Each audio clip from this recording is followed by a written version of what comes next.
আসসালামু আলাইকুম ওরহমতুল্লাহি ওবরাকাতু।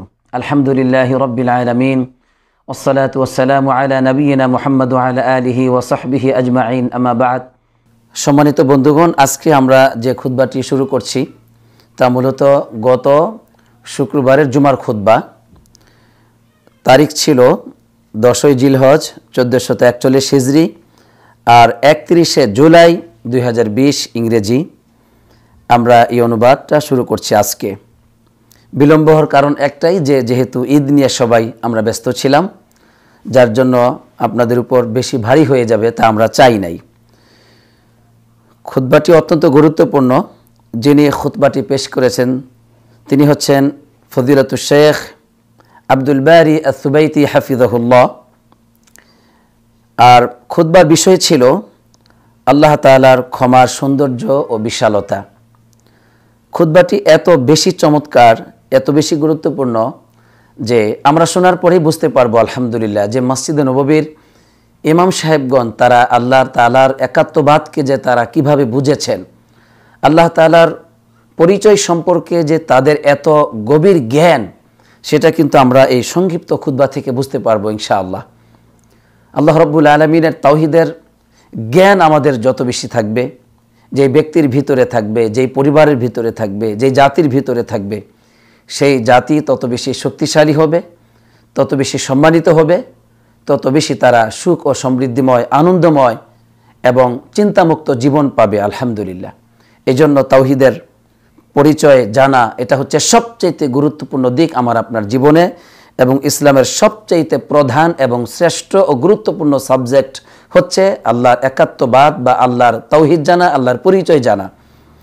ইমাম সাহেব আল্লাহ রাব্বুল আলামিনের এই ক্ষমার এক সুন্দর, চমৎকার এবং বিশালতাকে তুলে ধরেছেন। আমরা অনুবাদটি শুরু করতে যাচ্ছি। প্রথমে তিনি তাকওয়ার নসিহত করেছেন আর বলেছেন যে উসিকুম ওয়া নাফসি বিতাকওয়াল্লাহি, আমি আমাকে এবং তোমাদেরকে ওসিয়ত করছি আল্লাহ রাব্বুল আলামিনকে ভয় করার। কেননা আল্লাহ রাব্বুল আলামিন বলেছেন, ইয়া আইয়ুহাল্লাযীনা আমানুত্তাকুল্লাহা হাক্কা তুকাতিহি ওয়া লা তামুতুন্না ইল্লা ওয়া আনতুম মুসলিমুন।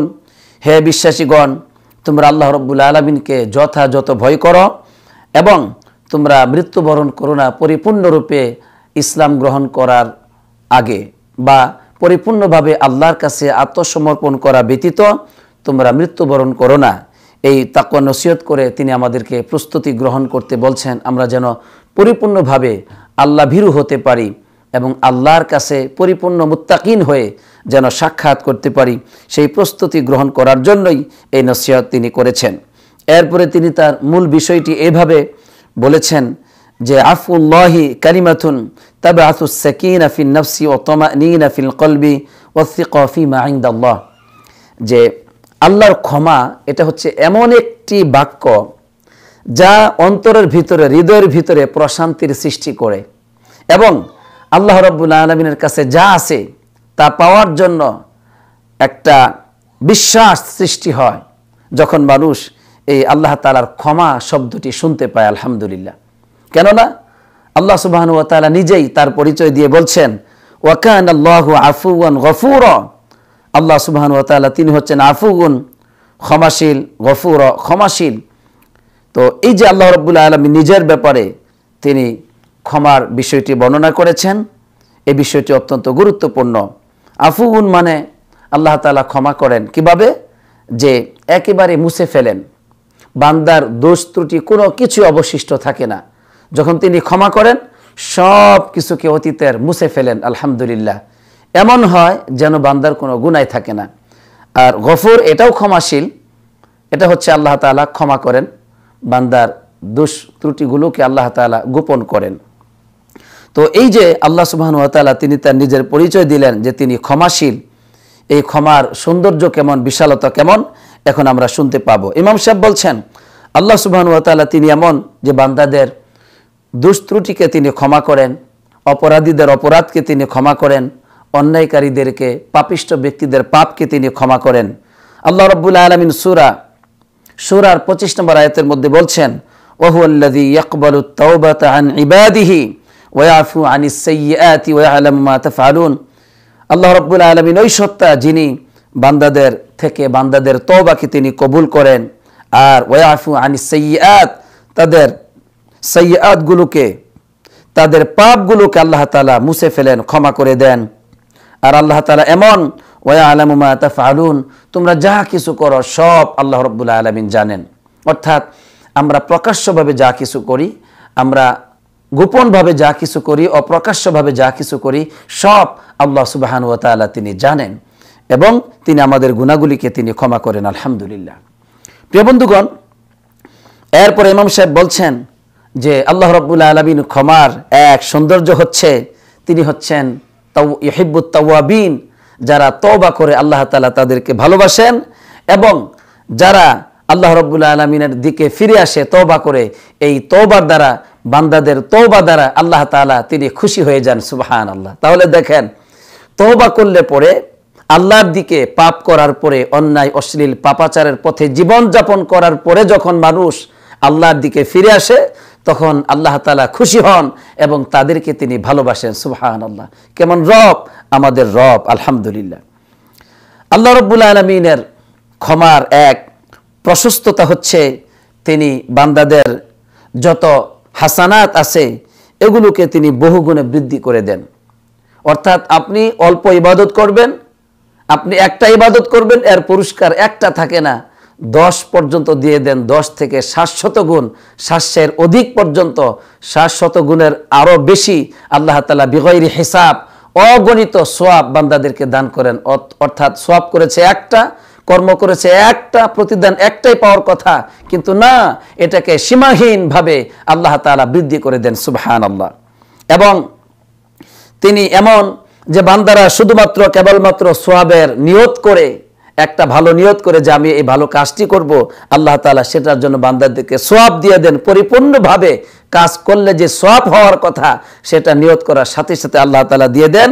আর গুনার নিয়ত করলে পরে কোনো কিছু লেখা হয় না যতক্ষণ পর্যন্ত ওই বান্দা গুনাহ না করে। আল্লাহু আকবার। এমন এক আল্লাহ সুবহানাহু ওয়া তাআলার এই ক্ষমার প্রশস্ততা। সুবহানাল্লাহ। প্রিয় বন্ধুগণ, আল্লাহ রাব্বুল আলামিনের ক্ষমার সৌন্দর্য হচ্ছে আল্লাহ তাআলা বান্দাদের যত গুনাহ আছে তওবা করলে পরে এই সব গুনাহগুলিকে আল্লাহ তাআলা নেকি দ্বারা পরিবর্তন করে দেন। সুবহানাল্লাহ। করেছে কুফরি, করেছে শিরিক, জিনা ব্যভিচার করেছে, মানুষকে হত্যা করেছে, এই সব গুনাহগুলোকে আল্লাহ সুবহানাহু ওয়া তাআলা বান্দা সঠিকভাবে সত্যিকার তওবা করার কারণে, আল্লাহর দিকে ফিরে আসার কারণে এই গুনাহ যত বড়ই হোক, গুনাহ থাকে না, সব আল্লাহ তাআলা নেকি দ্বারা পরিবর্তন করে দেন। সুবহানাল্লাহ। এবং ইমাম সাহেব বলছেন, এরপরে একজন বান্দা যখন হারাম পথকে পরিহার করে সে ফিরে আসে আল্লাহর দিকে এবং সে তওবার পথকে এবং আনুগত্যের পথকে তখন গ্রহণ করে, আল্লাহ তাআলা তখন ওই বান্দার ঈমানকে বৃদ্ধি করে দেন এবং বান্দাকে আল্লাহ রাব্বুল আলামিন তার ক্ষমা সৌন্দর্য দিয়ে আল্লাহ তাআলা বিরাটভাবে সম্মানিত করেন বান্দাকে। সুবহানাল্লাহ। এমন একজন রব আমাদের রব। আল্লাহুম্মা লাকাল হামদু ওয়া লাকাশ শুকুর। সেই রবের গোলাম আমরা, তার কাছে কি আমি আপনি ক্ষমা চাইবো না? তার দিকে ফিরে যাব না? আর কতকাল এই পাপের বোঝা নিয়ে জীবন যাপন করব? আমার কি কোনোদিন আল্লাহর সাথে সাক্ষাৎ হবে না? আমি কি আমার রবের দিকে, আমার রবের সাথে আমার সাক্ষাৎ হবে না? আমি কি কবরে প্রবেশ করব না? আমি কি আখিরাতের দিকে ফিরে যাব না? অনন্তকাল কি পৃথিবীতে বসবাস করতে পারবো? কখনো পারবো না। এই জন্য আমাদের রবের ক্ষমার দিকে ফিরে যাওয়া উচিত। কি চমৎকার ভাবে ইমাম সাহেব এই বিষয়টি তুলে ধরলেন। সুবহানাল্লাহ। আমার বন্ধুগণ, ইমাম সাহেব এক আল্লাহ সুবহানাহু ওয়া তাআলার এই অধিক সৌন্দর্যের, অধিক ক্ষমার প্রশস্ততা বহন করে এমন একটি আয়াত নিয়ে আসলেন যা আল্লাহ সুবহানাহু ওয়া তাআলা কোরআনুল কারীমের সূরা ফুরকানের 70 নম্বর আয়াতের মধ্যে বলছেন যে যারা পাপ করার পরে, অর্থাৎ আল্লাহর সাথে শিরিক করার পরে, মানুষকে হত্যা করার পরে, জিনা করার পরে যারা আল্লাহর দিকে ফিরে আসবে, তওবা করবে, ও আমানা এবং ঈমান আনবে, ও আমিলা আমালান সালিহা সৎ আমল শুরু করে দিবে, এখন আর মন্দ কাজ করে না, এখন সৎ আমল করছে। আল্লাহ তাআলা বলছেন ফাউলাইকা ইউবাদদিলুল্লাহু সাইয়্যাতিহিম হাসানাত, ওই সব বান্দাদের সব অতীতের গুনাহগুলো, শিরিকের গুনাহ, কুফরের গুনাহ, জিনার গুনাহ, মানুষকে হত্যা করার গুনাহ, এগুলো সব আল্লাহ তাআলা নেকি দ্বারা পরিবর্তন করে দেন। সুবহানাল্লাহ। সুবহানাল্লাহ। কেন করেন? ওয়া কানা আল্লাহু গফুরুর রহিমা, আল্লাহ তাআলা তিনি গফুর, ক্ষমাশীল, রহিমা অতি দয়ালু। এজন্য তার ক্ষমার যে সৌন্দর্য, তার যে ক্ষমার যে বিশালতা, এটা দিয়ে বান্দাদেরকে এইভাবে তিনি তাদের গুনাহগুলিকে নেকি দ্বারা পরিবর্তন করে দেন। সুবহানাল্লাহ। আমার বন্ধুগণ, আল্লাহ রাব্বুল আলামিনের ক্ষমার এক বিশাল প্রশস্ততা হচ্ছে এই যে আল্লাহ রাব্বুল আলামিনের রহমত তার রাগের উপর বিজয় লাভ করে। সুবহানাল্লাহ। আল্লাহর রহমত আল্লাহর ক্রোধের উপর প্রভাব সৃষ্টি করে বা ক্রোধের উপর বিজয়ী হয়ে যায়। এমনকি আল্লাহ রাব্বুল আলামিনের ক্ষমা আল্লাহর আযাবের উপর, শাস্তির উপর বিজয় লাভ করে। সুবহানাল্লাহ। এ সম্পর্কে বুখারীতে এসেছে ৭৪22 নম্বর হাদিসের মধ্যে এসেছে, আল্লাহ রাসূল সাল্লাল্লাহু আলাইহি সাল্লাম বলছেন যে আল্লাহ রাব্বুল আলামিনের আরশের উপর লেখা আছে, কি লেখা আছে? ইন্না রহমাতি সাবাকাত গদাবি, আমার রহমত আমার ক্রোধকে অতিক্রম করে। সুবহানাল্লাহ। আমার রহমত আমার ক্রোধের উপর বিজয়ী লাভ করে। আল্লাহু আকবার। সুবহানাল্লাহি ওয়া বিহামদিহি সুবহানাল্লাহিল আযীম। এই জন্য আমরা বেঁচে যাই, এত অপরাধ করি, এত পাপ করি, এত অশ্লীল কাজের মধ্যে লিপ্ত থাকার পরেও আল্লাহ তাআলা আমাদেরকে ধ্বংস করে দেন না, ক্ষমা প্রার্থনা করার সুযোগ দেন, তওবা করার সুযোগ পাচ্ছি। আলহামদুলিল্লাহ। কি যে রহমত, কি যে নিয়ামত আমাদের রব আমাদেরকে দিয়েছেন। ইয়া রাব্বি লাকাল হামদু ওয়া লাকাশ শুকুর। হে আমাদের রব, তোমার গোলামি করার তৌফিক তুমি আমাদেরকে দান করো। আমিন। এই কপালটিকে যেন তোমার সামনে নত করতে পারি, তুমি সেই তৌফিক দান করো। আমিন। আমার বন্ধুগণ, আল্লাহ সুবহানাহু ওয়া তাআলার ক্ষমার এক প্রশস্ততা হচ্ছে, বিশালতা হচ্ছে এমন যে বান্দারা গুনাহ করার পরে তাদেরকে তিনি একটু সুযোগ দেন তওবা করার, এবং বান্দারা যে মূর্খতা অবলম্বন করে তার প্রতি উত্তর আল্লাহ তাআলা সহনশীলতা দিয়ে আল্লাহ তাআলা দিয়ে থাকেন। অনুরূপভাবে বান্দারা যে গুনাহ করে তার প্রতি উত্তর, তার মোকাবেলা আল্লাহ তাআলা ক্ষমা দিয়ে করে থাকেন, এবং বান্দারা যে প্রকাশ্যে গুনাহ করে তার প্রতি উত্তর অথবা তার মোকাবেলা আল্লাহ তাআলা গোপনীয়তা দিয়ে বান্দাদের দোষকে গোপন করার মাধ্যমে তিনি মোকাবেলা করে থাকেন। আর বান্দারা আল্লাহর নিয়ামত পাওয়ার পরে তারা অস্বীকার করে, কিন্তু তারপরও আল্লাহ তাআলা বান্দাদেরকে তিনি নিয়ামত দিয়ে থাকেন। সুবহানাল্লাহ। অর্থাৎ নিয়ামত পাওয়ার পর নিয়ামত দাতাকে ভুলে যাচ্ছে, আল্লাহর অবাধ্যতার পথকে গ্রহণ করার পরেও আল্লাহ তাআলা অসংখ্য বান্দাদেরকে আমাদেরকে নিয়ামত দিয়ে যাচ্ছেন। সুবহানাল্লাহ। এমনটি করেই আল্লাহ তাআলা প্রত্যুত্তর করেন বা নিয়ামতের বা তিনি মোকাবেলা করে থাকেন। সুবহানাল্লাহ। ইয়া রাব্বি লাকাল হামদু ওয়া লাকাশ শুকুর। অথচ এইগুলির যথাযথ শাস্তি যদি আমাদেরকে দিতেন, এইসব পাপের শাস্তি যদি আমাদেরকে দিতেন, আমাদেরকে যদি শক্তভাবে পাকড়াও করতেন, পৃথিবীর কেউ আমরা বাঁচতে পারতাম না, আমরা কখনো সুন্দর জীবন কোনো দিন আমরা পেতাম না, আল্লাহ আমাদেরকে ধ্বংস করে দিতেন। কিন্তু তিনি পরম করুণাময়, তিনি অত্যন্ত দয়ালু, অত্যন্ত অনুকম্পশীল। এই জন্য তার ক্ষমার প্রশস্ততা দিয়ে তিনি এভাবে আমাদেরকে নিয়ামত দিয়ে থাকেন। আলহামদুলিল্লাহ। আলহামদুলিল্লাহ। আমার বন্ধুগণ, এবার ইমাম সাহেব একটি চমৎকার পয়েন্ট বলেছেন, যা প্রত্যেকটি যারা খুতবা দিয়ে থাকেন ইমাম সাহেব তাদের জন্য খুবই উপকারী এই পয়েন্টটি। আলহামদুলিল্লাহ। তা হচ্ছে ইমাম সাহেব বলছেন আল্লাহ রাব্বুল আলামিনের ক্ষমার অন্যতম এক বিশালতা হচ্ছে যে আল্লাহ রাব্বুল আলামিন অনেক আমল দিয়েছেন গুনাহ ক্ষমা হওয়ার জন্য। সুবহানাল্লাহ। বেশ কিছু আমল দিয়েছেন যে আমলগুলো করলে পরে আল্লাহ তাআলা বান্দাদের গুনাহগুলোকে ক্ষমা করে দেন। এরকম 14টি আমলের কথা ইমাম সাহেব আজকে উল্লেখ করেছেন। এই আলোচনাটি ইমাম সাহেবদের খুব উপকারী আসবে। আমি আশা করব আমার এই খুতবাটি শোনার পরে আগামী সপ্তাহে আপনারা এর উপর খুতবা দিবেন ইনশাআল্লাহ, যাতে করে মানুষ এই সমস্ত আমলগুলো করার প্রতি তারা বেশি করে উদ্বুদ্ধ হয় এবং আল্লাহর ক্ষমা পেয়ে যায়।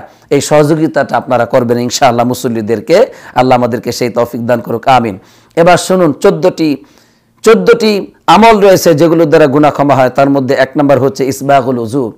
পরিপূর্ণভাবে সুন্দরভাবে ওযু করলে পরে বান্দাদের গুনাহ ক্ষমা হয়ে যায়। সুবহানাল্লাহ। আপনারা হাদিসের মধ্যে পড়েছেন যে বান্দারা চেহারা দিয়ে যে গুনাহ হয়, ওযু করার সাথে সাথে চেহারার গুনাহগুলি ঝরে পড়ে, চেহারার গুনাহগুলি দূর হয়ে যায়, ক্ষমা হয়ে যায়। অনুরূপভাবে হাত দ্বারা, পা দিয়ে যে গুনাহগুলি হয়েছে, এভাবে করে তাদের মাথা দ্বারা যে গুনাহ হয়েছে এগুলো সব খররত খতায়াহু ওয়াজহিহি, এভাবে চেহারার গুনাহ, পায়ের গুনাহ, সব গুনাহগুলো এভাবে ওযু করার সাথে সাথে প্রতিটি অঙ্গের গুনাহগুলো এইভাবে ঝরে পড়ে। আলহামদুলিল্লাহ। মুছে যায়। আলহামদুলিল্লাহ।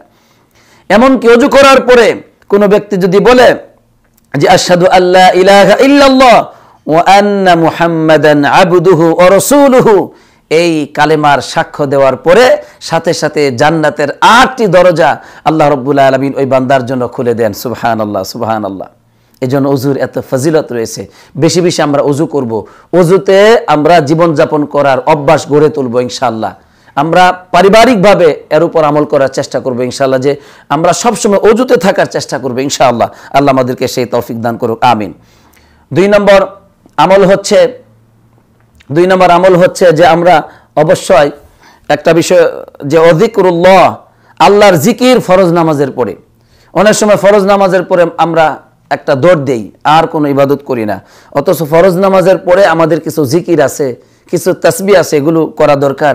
যেমন সুবহানাল্লাহ 33 বার, আলহামদুলিল্লাহ 33 বার, আল্লাহু আকবার 33 বার, এই হলো 99 বার। আর একবার হলো লা ইলাহা ইল্লাল্লাহু ওয়াহদাহু লা শারীকা লাহু লাহুল মুলকু ওয়া লাহুল হামদু ওয়া হুয়া আলা কুল্লি শাইইন কাদির। আল্লাহ রাসূল সাল্লাল্লাহু আলাইহি ওয়াসাল্লাম বলেছেন যে এই জিকিরটা করার পরে, এই তাসবিহগুলো পাঠ করার পরে তার সমস্ত গুনাহগুলো আল্লাহ রাব্বুল আলামিন ক্ষমা করে দেন, যদিও সেই গুনার আধিক্যতা সমুদ্রের ফেনা পরিমাণ হয়, তারপরও আল্লাহ তাআলা এই সামান্য কয়েকটি জিকির করার কারণে সব ক্ষমা করে দেন। সুবহানাল্লাহ, সুবহানাল্লাহ বিহামদিহি, সুবহানাল্লাহিল আযীম। 3 নম্বর আমল হচ্ছে যে বেশি বেশি কদম দিয়ে মসজিদে আগমন করা, বেশি বেশি কদম দিয়ে। এজন্য মসজিদে আস্তে আস্তে গিয়ে ছোট ছোট কদম দিয়ে মসজিদে গেলে লাভটা কি? আল্লাহ নবী সাল্লাল্লাহু আলাইহি ওয়াসাল্লাম বলেছেন যে তোমার একটা কদম দ্বারা তাহুত্তু খতিয়া, তোমার একটা গুনাহ ক্ষমা হয়ে যায়। আর আরেকটি কদম যখন তুমি আল্লাহর ঘরের দিকে দাও, তখন তোমার একটি করে মর্যাদা বৃদ্ধি পেতে থাকে। সুবহানাল্লাহ। তাহলে গুনাহ ক্ষমা হয়, আবার মর্যাদাও বৃদ্ধি পেয়ে যায়। এই জন্য বাড়িতে ঘরে বসে নামাজ আদায় করার মতো বোকামি আমাদের জীবনে আর কিছুই নাই। এর জন্য যারা জ্ঞানী তারা বেশি বেশি মসজিদে যায় এবং আল্লাহর ঘরের সাথে তাদের সম্পর্ক থাকে। এভাবে করে তাদের জীবনের গুনাহগুলো ক্ষমা হয় আর পদমর্যাদা আল্লাহর কাছে বৃদ্ধি পেয়ে যায়। আলহামদুলিল্লাহ। 4 নম্বর আমল হচ্ছে সিয়াম রমাজান, রমজানের আমল, যে রমজান মাসে রোজা রাখলে পরে আল্লাহ তাআলা গুনাহ ক্ষমা করে দেন, এটা আমরা সবাই জানি। 5 নম্বর আমল হচ্ছে সিয়ামু ইয়াউমি আরাফা, আরাফার দিন রোজা রাখলে পরে সামনের 1 বছরের গুনাহ, পিছনের 1 বছরের গুনাহ, 2 বছরের গুনাহ আল্লাহ ক্ষমা করে দেন। ও ইয়াউমি আশুরা, এবং আশুরার দিন রোজা রাখলে পরে আল্লাহ রাব্বুল আলামিন অতীতের 1 বছরের গুনাহকে আল্লাহ তাআলা ক্ষমা করে দেন। এই হলো 6 নম্বর আমল। 7 নম্বর আমল হচ্ছে দুআ ও কাফারাতুল মাজলিসি, মজলিসের মধ্যে বসার পর অনেক সময় কথা বলার পরে আমাদের অনেক ভুল ত্রুটি হয়ে যায়। আল্লাহ নবী সাল্লাল্লাহু আলাইহি ওয়াসাল্লাম বলেছেন, যদি এই দোয়াটি কেউ পড়ে, আশহাদু আল্লা ইলাহা ইল্লাল্লাহু ওয়াহদাহু লা, কেউ যদি পড়ে সুবহানাকাল্লাহুম্মা ওয়া বিহামদিকা আশহাদু আল্লা ইলাহা ইল্লা আনতা আস্তাগফিরুকা ওয়া আতুবু ইলাইক। আমি আবার বলতেছি, সুবহানাকাল্লাহুম্মা ওয়া বিহামদিকা আশহাদু আল্লা ইলাহা ইল্লা আনতা আস্তাগফিরুকা ওয়া আতুবু ইলাইক। এই দোয়াটি পড়ার সাথে সাথেই ওই মজলিসের ভিতরে যে গুনাহগুলো হয়েছে সব আল্লাহ রাব্বুল আলামিন ক্ষমা করে দেন। সুবহানাল্লাহ। 8 নম্বর আমল হচ্ছে উমরা করা। হাদিসের মধ্যে আছে এক উমরা থেকে আরেক উমরা পর্যন্ত কাফারাতুন লিমা বাইনাহুমা, মধ্যখানে যে গুনাহ হয় তা ক্ষমা হয়ে যায়। 9 নম্বর আমল হচ্ছে হজ পালন করা। আল্লাহ নবী সাল্লাল্লাহু আলাইহি ওয়াসাল্লাম বলেছেন, যে ব্যক্তি হজ পালন করলো এবং সঠিকভাবে গুনাহ করলো না, হজে গিয়ে কোনো পাপ করলো না, সুন্দরভাবে হজ পালন করলো নবীজির তরিকায়, তাহলে হাদিসের মধ্যে আছে সে এমনভাবে পবিত্র হয়ে যায় যেন মাতৃগর্ভ থেকে এই মাত্র ভূমিষ্ঠ হয়েছে, এত পবিত্র হয়ে যায়। সুবহানাল্লাহ। 10 নম্বর আমল হচ্ছে যথাযথভাবে ফরজ নামাজ আদায় করা। কেননা আল্লাহ নবী সাল্লাল্লাহু আলাইহি ওয়াসাল্লাম বলেছেন যে as-সালাওয়াতুল খামস, 5 ওয়াক্ত নামাজ আদায়, এগুলো এক নামাজ থেকে আরেক নামাজ পর্যন্ত যে গুনাহ হয় এগুলো আল্লাহ রাব্বুল আলামিন ক্ষমা করে দেন। সুবহানাল্লাহ। 11 নম্বর আমল হচ্ছে সদকা, সদকা করলে পরে বান্দাদের বিপদ আল্লাহ তাআলা ক্ষমা করে দেন, গুনাহ ক্ষমা করে দেন। এবং হাদিসের মধ্যে আসছে আল্লাহর ক্রোধ নিভে যায়। সুবহানাল্লাহ। যেভাবে পানি আগুনকে নিভিয়ে ফেলে, এরকম সদকা করলে পরে আল্লাহ তাআলার ক্রোধ চলে যায়। সুবহানাল্লাহ। এজন্য সদকা করলে গুনাহ ক্ষমা হয়। এই হলো 11 নম্বর। 12 নম্বর আমল হচ্ছে অসবর, সবুর করা, বিপদে মুসিবতে দুঃখ যন্ত্রণায় সবুর করলে পরে বান্দাদের গুনাহ ক্ষমা হয়ে যায়। সুবহানাল্লাহ। 13 নম্বর আমল হচ্ছে হুজুরু মাজালিসিজ যিকরি, আল্লাহর জিকিরের মজলিসে বসা। এই যে যারা লাইভে অংশগ্রহণ করেছেন, কোরআন এবং সুন্নাহর মজলিসে বসেন, হাদিসের মধ্যে আসছে আল্লাহ তাআলা বান্দাদের সব গুনাহ ক্ষমা করে দেন। হাদিসের মধ্যে আসছে ফেরেশতাদেরকে সাক্ষী রেখে বলেন যে ফেরেশতারা শোনো, আমি তোমাদেরকে সাক্ষী রাখছি, আমি তোমাদেরকে সাক্ষী রেখে বলছি, ফাইন্নী উশহিদুকুম আন্নী ক্বাদ গফারতু লাহুম। ওই মজলিসের ভিতরে যারাই বসেছে, আমি সবাইকে মাফ করে দিলাম। সুবহানাল্লাহ। এই জন্য জিকিরের মজলিসে আমাদের বেশি বেশি বসা দরকার। এবং হাদিসের মধ্যে এটা আসছে, ফেরেশতাগণ বলেন রব্বুল আলামিন অমুক ব্যক্তি তো সেখানে অন্য একটা কাজে আসছে, সে জিকিরের জন্য আসে নাই, তোমার গুণগান গুণকীর্তন বর্ণনা করার জন্য আসে নাই। তখন হাদিসের মধ্যে আসছে যে আল্লাহ তাআলা বলেন যে হুম জুলাসা লা ইয়াশকা জালিসুহুম, সেটা হচ্ছে এমন একটি মজলিস, ওই মজলিসে যারা আসে কেউ হতভাগ্য হয় না, তাকেও মাফ করে দিলাম। সুবহানাল্লাহ। এই জন্য জিকিরের মজলিসে আমরা যেন বেশি বেশি বসতে পারি। 13 নম্বর আমল হচ্ছে আসসালাতু আলা নবী সাল্লাল্লাহু আলাইহি সাল্লাম, আমাদের নবীজির উপর বেশি বেশি করে দরুদ পড়া। এজন্য আমি যতবার হাদিস বলি আপনারা বলবেন সাল্লাল্লাহু আলাইহি সাল্লাম, যখনই নবীজির নাম শুনবেন তখনই বলবেন সাল্লাল্লাহু আলাইহি সাল্লাম। এই দরুদ যে ব্যক্তি বেশি বেশি পড়বে তার গুনাহগুলি ক্ষমা হয়ে যায়। কেননা রাসূলুল্লাহ সাল্লাল্লাহু আলাইহি সাল্লাম বলছেন, যে ব্যক্তি আমার উপর একবার দরুদ পড়বে আল্লাহ তাআলা ওই বান্দার উপর 10 বার রহমত নাজিল করেন। সুবহানাল্লাহ। এমন কি হাদিসের মধ্যে এটাও আসছে যে ওই বান্দার জন্য 10টি গুনাহ ক্ষমা হয়ে যায় এবং আল্লাহ তাআলা তার জন্য 10টি মর্যাদা বৃদ্ধি করে দেন। সুবহানাল্লাহ। সুবহানাল্লাহ বিহামদি সুবহানাল্লাহিল আযীম। এভাবে ইমাম সাহেব আমাদেরকে 10টি আমলের 14টি আমলের কথা বললেন যেগুলোর দ্বারা আমাদের গুনাহ ক্ষমা হয়ে যায়। আলহামদুলিল্লাহ। এই আমলগুলো আমাদের সবাইকে করার তৌফিক দান করুক, আমিন। এরপর ইমাম সাহেব প্রথম খুতবার শেষাংশে বলছেন যে আমাদের রাসূলুল্লাহ সাল্লাল্লাহু আলাইহি সাল্লামের একটি অন্যতম আদর্শ হচ্ছে এই যে তিনি আল্লাহর কাছে বেশি বেশি করে ক্ষমা চাইতেন এবং আল্লাহর কাছে নিরাপত্তা প্রার্থনা করতেন সকাল এবং সন্ধ্যায়। এভাবে বলতেন, আল্লাহুম্মা ইন্নী আসআলুকাল আফওয়া ওয়াল আফিয়াতা ফি দীনি ওয়া দুনিয়ায়া ওয়া আহলি ওয়া মালি। হে আল্লাহ, আমি আপনার কাছে প্রার্থনা করছি ক্ষমার এবং প্রার্থনা করছি আপনার কাছে নিরাপত্তার। আমার দিনের ক্ষেত্রে নিরাপত্তা আপনি দান করুন, দুনিয়ার ক্ষেত্রে দান করুন, আমার আহাল পরিবারকে নিরাপত্তা দান করুন, আমার ধন সম্পত্তির উপর আপনি নিরাপত্তা দান করেন। সুবহানাল্লাহ। এইভাবে আল্লাহ নবী সাল্লাল্লাহু আলাইহি সাল্লাম বেশি বেশি আল্লাহর কাছে সকাল সন্ধ্যা তিনি আল্লাহর কাছে নিরাপত্তা এবং ক্ষমা প্রার্থনা করতেন। তাই এই দোয়াটি যেন আমরা বেশি বেশি পড়তে পারি। আমি আবারও বলছি, আল্লাহুম্মা ইন্নী আসআলুকাল আফওয়া ওয়াল আফিয়াতা ফি দীনি ওয়া দুনিয়ায়া ওয়া আহলি ওয়া মালি। এখানেই ইমাম সাহেব প্রথম খুতবাটি শেষ করেছেন, আমিও শেষ করছি। আল্লাহ আমাদেরকে এর উপর আমল করার তৌফিক দান করুক, আমিন। দ্বিতীয় খুতবা ইমাম সাহেব 3টি নসিহত করেছেন আমাদেরকে। 1 নম্বর হচ্ছে যে ব্যক্তি ওমান দাওয়ামা আলা তাআতিল্লাহি ফাজা বিআফিল্লাহি, যে ব্যক্তি সদা সর্বদাই আল্লাহ রাব্বুল আলামিনের আনুগত্য করবে সে ব্যক্তি আল্লাহ রাব্বুল আলামিনের ক্ষমা পেয়ে বিজয়ী হয়ে যাবে। সুবহানাল্লাহ। তাহলে আল্লাহর ক্ষমা কোন ব্যক্তি পাবে? যে ব্যক্তি আল্লাহর আনুগত্য করবে। আর যে ব্যক্তি আল্লাহর আনুগত্য করবে না, পাপের ভিতরে লিপ্ত থাকবে, আল্লাহর দিকে ফিরে আসবে না, তওবা করবে না, তার জন্য কোনো ক্ষমা নেই। যদিও আল্লাহ রাব্বুল আলামিন বিশাল ক্ষমতার মালিক, বিশাল প্রশস্ততা রয়েছে, তার ক্ষমার মধ্যে সৌন্দর্য রয়েছে, এগুলো কোনোটাই ওই পাপিষ্ঠরা পাবে না যারা আল্লাহর আনুগত্যের দিকে ফিরে আসে না। এই জন্য ইমাম সাহেব পরিষ্কার বলে দিলেন, যারা আল্লাহ তাআলার আনুগত্য সদা সর্বদাই করবে তারাই সফলকামী হবে আল্লাহর ক্ষমা দ্বারা। আলহামদুলিল্লাহ। এরপরে 2 নম্বর পয়েন্ট, যে এত ক্ষমা, এত ফজিলত, এত ক্ষমা আল্লাহর থাকা সত্ত্বেও মানুষকে অবশ্যই সতর্ক থাকতে হবে আল্লাহর এই ক্ষমা দ্বারা, আল্লাহর এই পুরস্কার দ্বারা তারা যেন আবার ধোঁকায় পড়ে না যায়। মানে তারা যে আল্লাহর কাছে ক্ষমাই চাইবে না, আল্লাহ তাদেরকে সুযোগ দিচ্ছেন, বারবার পাপ করার পরে নিয়ামত দিয়েছেন, পাপ করার পরে তাদেরকে শাস্তি দিচ্ছেন না, সুযোগ দিচ্ছেন, এসব কিছুতে তারা যেন আবার ধোঁকায় না পড়ে যায়, এই ব্যাপারে সতর্ক থাকতে হবে। এজন্য আল্লাহ রাব্বুল আলামিন সূরা ইনফিতরের 6 নম্বর আয়াতের মধ্যে বলছেন, ইয়া আইয়ুহাল ইনসান মা গাররাকা বিরাব্বিকাল কারীম, হে মানব জাতি, কোন জিনিস তোমাকে তোমার রবের ব্যাপারে তোমাকে ধোঁকায় ফেলেছে? কোন জিনিস? অর্থাৎ কেন তুমি তোমার রবের, এই সম্মানিত রবের ক্ষেত্রে, করিম সম্মানিত রবের ক্ষেত্রে তুমি কেন ধোঁকায় পড়লে? কেন, কোন জিনিস ধোঁকায় ফেলে দিল? আসলে আমরা বলবো তোমার ক্ষমা এবং তোমার দয়ার কারণে আমরা এরকম ধোঁকার মধ্যে পড়ে গেছি। আজকে আল্লাহ আমাদেরকে ক্ষমা করছেন, নিয়ামত দিচ্ছেন, সুযোগ দিচ্ছেন, এই জন্য আমরা ধোঁকায় পড়ে গেছি, আমাদের রবের দিকে আসতেছি না, আমরা ভুলে গেছি আমাদের রবের সাথে সাক্ষাৎ করতে হবে, এই চিরন্তন সত্যকে আমরা ভুলে গেছি। আল্লাহ আমাদেরকে হেদায়েত নসিব করো, আমিন। 3 নম্বর পয়েন্ট হচ্ছে ইমাম সাহেব বলছেন যে এই আইয়ামে তাশরিকের 3 দিন, আজকে তো সৌদি আরবের 2য় দিন চলতেছে আইয়ামে তাশরিকের, তো কালকে আয়ামে তাশরিক আমাদের শেষ হবে, বাংলাদেশে আরো একদিন পরে শেষ হবে। তো এই আয়ামে তাশরিকের মধ্যে আমরা যেন ফরজ নামাজের পরে আমরা আল্লাহ রাব্বুল আলামিনের তাকবীরের ঘোষণা দেই, এই নসিহত ইমাম সাহেব করেছেন যে একেবারে আয়ামে তাশরিকের শেষ দিন পর্যন্ত এই তাকবীর চলতে থাকবে, আল্লাহু আকবার, আল্লাহু আকবার, আল্লাহু আকবার, লা ইলাহা ইল্লাল্লাহু, আল্লাহু আকবার, আল্লাহু আকবার, ওয়ালিল্লাহিল হামদ। এভাবে করে আমরা প্রথম 3 বার আল্লাহু আকবার, শেষে 2 বার এভাবেও করতে পারি, অথবা প্রথমে 2 বার শেষেও 2 বার, এরকম ভিন্ন ভিন্ন শব্দ এসেছে, কোনো অসুবিধা নেই। আল্লাহ সুবহানাহু ওয়া তাআলা আমাদেরকে এই চমৎকার এক অসাধারণ অপূর্ব এক গভীর তথ্য বহন করে, গভীর তথ্যর সমন্বয়ে এক চমৎকার খুতবা দিয়েছেন আল্লাহর ক্ষমা, সৌন্দর্য ও বিশালতা সম্পর্কে। এই খুতবা দিয়ে যেন আমাদের জীবনকে গঠন করতে পারি সেই তৌফিক হে আল্লাহ তুমি আমাদেরকে দান করো, আমিন।